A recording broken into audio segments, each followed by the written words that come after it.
ইমাম হাসান রাদিয়াল্লাহু আনহু ক্ষমার এক জীবন্ত উদাহরণ। একদিন ইমাম হাসান রাদিয়াল্লাহু আনহু মদিনার পথ দিয়ে যাচ্ছিলেন।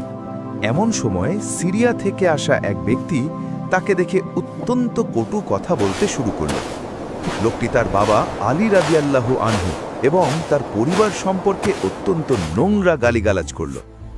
ইমাম হাসান রাদিয়াল্লাহু আনহু সব কথা নীরবে শুনলেন। তার চোখে কোনো রাগের চিহ্ন ছিল না।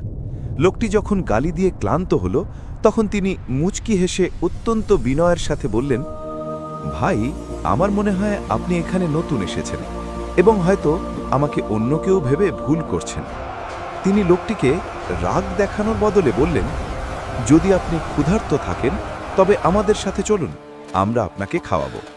যদি আপনার থাকার জায়গা না থাকে তবে আমাদের বাড়িতে আপনার থাকার ব্যবস্থা আছে। আর যদি আপনার কোনো অভাব থাকে তবে আমরা তা পূরণ করার চেষ্টা করব। লোকটি ইমাম হাসান রাদিয়াল্লাহু আনহুয়ের কাছ থেকে কঠোর কোনো আচরণের বদলে এমন অভাবনীয় মমতা পেয়ে স্তম্ভিত হয়ে গেল। সে কান্নায় ভেঙে পড়ল এবং বলল, আমি এতক্ষণ আপনাকে এবং আপনার বাবাকে দুনিয়ার সবচেয়ে নিকৃষ্ট মানুষ মনে করতাম, কিন্তু এখন আমি সাক্ষ্য দিচ্ছি আপনারাই এই পৃথিবীতে আল্লাহের সবচেয়ে প্রিয় এবং শ্রেষ্ঠ মানুষ। ইমাম হাসান রাদিয়াল্লাহু আনহু তার এই আচরণের মাধ্যমে প্রমাণ করেছিলেন যে গালি বা রাগের উত্তর রাগ দিয়ে নয়, বরং ভালোবাসা দিয়ে দেওয়াটাই নবীর সুন্নাহ। তিনি তার ব্যক্তিগত অধিকার ক্ষুণ্ণ হওয়ার পরেও লোকটিকে ক্ষমা করে দিয়েছিলেন এবং তার প্রয়োজন পূরণ করতে চেয়েছিলেন।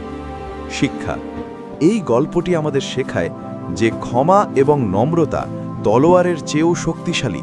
এটি মানুষের পাথরের মতো শক্ত হৃদয়কেও গুলিয়ে দিতে পারে। উৎস: আল বিদায়া ওয়ান নিহায়া, ইবেন আসাকিরের তারিখু দিমাশক এবং অন্যান্য সিরাত গ্রন্থ। জানি না আপনারা সবাই কেমন আছেন, কিন্তু আশা করি আল্লাহর রহমতে সবাই ভালো আছেন। আমার এই ভিডিওটি যদি ভালো লাগে তাহলে অবশ্যই আমার চ্যানেলকে সাবস্ক্রাইব করবেন ইনশাআল্লাহ। আর ভিডিওটা কেমন হয়েছে তা অবশ্যই কমেন্ট করতে ভুলবেন না। তাই ততক্ষণ নিজের খেয়াল রাখবেন। আল্লাহ হাফেজ। আবার দেখা হবে অন্য একটি ভিডিওতে।